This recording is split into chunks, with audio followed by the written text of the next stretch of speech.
When I got my 5th Dan Bryan, I had a moment of clarity because I felt very proud. It's like a master's grade, and I was looking in the mirror and I thought, fucking hell, I'm not a master.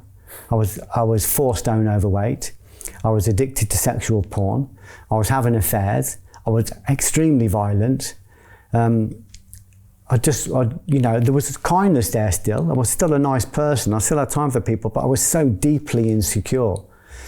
And I remember thinking, I need to earn this grade. I need to earn this level of mastery.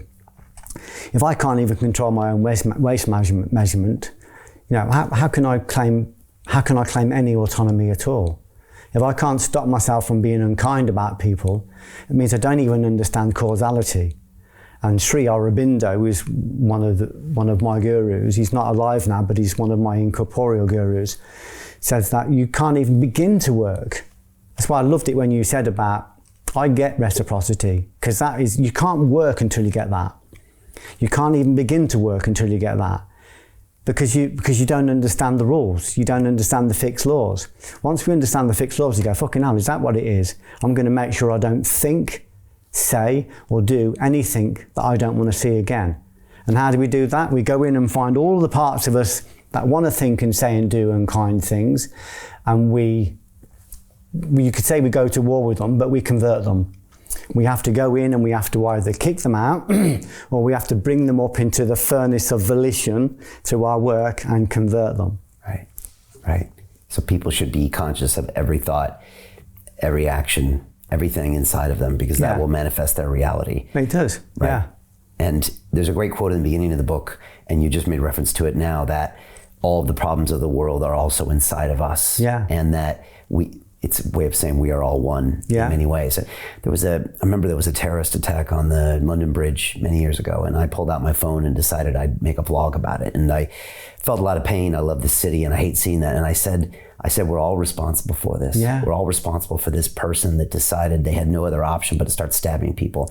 And needless to say, I got tons of hate on this message and yank, go home, and you don't know what you're talking about. But I had this feeling that somehow I had failed. We all had failed. Yeah. And yet we all wanted to point the finger and say they had failed. But somehow all of us had it as well. That's just, that is an example of a cancer that's come from profligate living.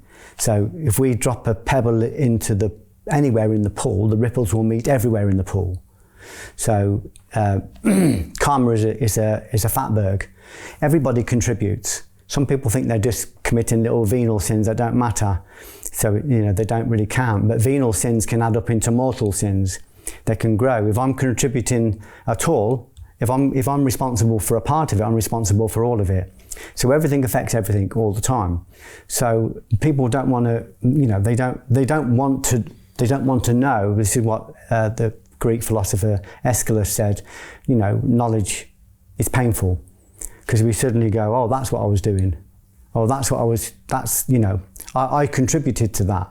So if you look at sexual porn, for instance, people think it's okay, I can do that. But as well as letting vampires across the threshold and they take over your autonomy, they take over your causal body, you're also contributing to the abuse of these kids that are stuck on porn films, because that is a demonic world. I've known a few people who've been in that world and they've come out, some of them have got out of it, and when they've done reports on it and wrote about it, it is awful. And so, we don't see it as somebody's son, somebody's daughter, but we are contributing to the abuse when we masturbate over that abuse, when we observe the abuse and we let it come in and we let it pleasure us, and then we spill our semen on the floor, we give away that seminal energy, we are actually contributing to that. There's a reason why they're giving most of it away free, because they're not giving it away free. It costs you your autonomy. This is what the mythology of the vampire is. It cannot come across the threshold unless you let it come across the threshold. But once it's across the threshold, you try and get it out again. And that is a background vampire that's feeding off you all the time. I remember when I was addicted to porn, and I remember I used to teach this to my students, and I used to say to them, you can't even look at my wife or your friend's wife without imagining what you might do to them, and imagining all those, and they were all very embarrassed by it. I said, look, if you don't out it and see it, You're not going to be able to clear it. I said, but you think this is just an innocent exchange of energy, an innocent intercourse of energy. You are letting dark forces across the threshold. They are living semi-autonomous beings, and they are feeding from you, and they're feeding as you. And they are so entangled, you don't know the difference between them and you. I said, so you contribute to that. That's a hard thing to understand. Next time, if somebody's out there now, next time they look at sexual pornography, they're going to have to ask themselves, am I happy to contribute to the abuse of these children, somebody's children? Am I happy to do that?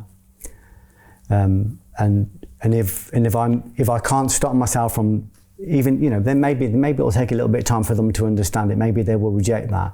And if I'm saying like exactly what you said, if I'm saying there are atrocities in other parts of the world, and we're responsible, we are responsible, because if we've got a leak anywhere, we've got a leak everywhere. If I have a small unkindness, that's going to add to the fatberg. It doesn't matter that it's a small addition or a large addition. It all adds up, doesn't it? It's compound. You know from the city, Brian, compound interest is king. So don't contribute at all. And if you want to shrink the fatberg, contribute kindness. But see whether you can do that. See whether you've got the power to do that. See whether you've got the energy to do that. See whether you've got the energy to not be unkind about somebody today. To not say an unkind thing about somebody today. See whether you've got that power. See whether you've got the power to be able to discern thinking and recognize thinking as a separate density. We think our thinking is our thinking. Well, it's our thinking if we engage it and identify with it. But actually thinking is a separate entity. There are other beings, semi-autonomous thought forms out in the world, wandering around looking to engage. Some of them might be innocent, some of them might be a good engagement of thought, but a lot of them just want to rape your energy. So we have to be able to discern and say, that is a separate energy. And I have the power, if I can train myself, if I can get my energy back, to choose not to engage those thoughts. So Jim Rickards has just recorded a video that's not available to anyone in the public, and he's going to be talking about how this upcoming recession is going to be fast, it's going to be bloody, it's going to be nasty. But at the same time, he's going to show you how you can position yourself to profit from all of this chaos. Now, we've made this video only available to our viewers. Go to londonreal.tv/Jim, watch that immediately. I can't say enough good things about Jim Rickards. He understands the global economic system better than any guest I've ever had on London Real. His predictions are almost uncannily true, and you can learn how to profit from his vision, from his expertise, and his understanding of economics. So go to londonreal.tv/Jim or click the link below. It's an excellent, excellent look on what's going to happen in the future and how you can position yourself to profit from that. Jim is one of the best in the business, one of my favorite guests on London Real, and he's very, very good at predicting the future and showing us all to profit from it. So click the link, and I hope you enjoy.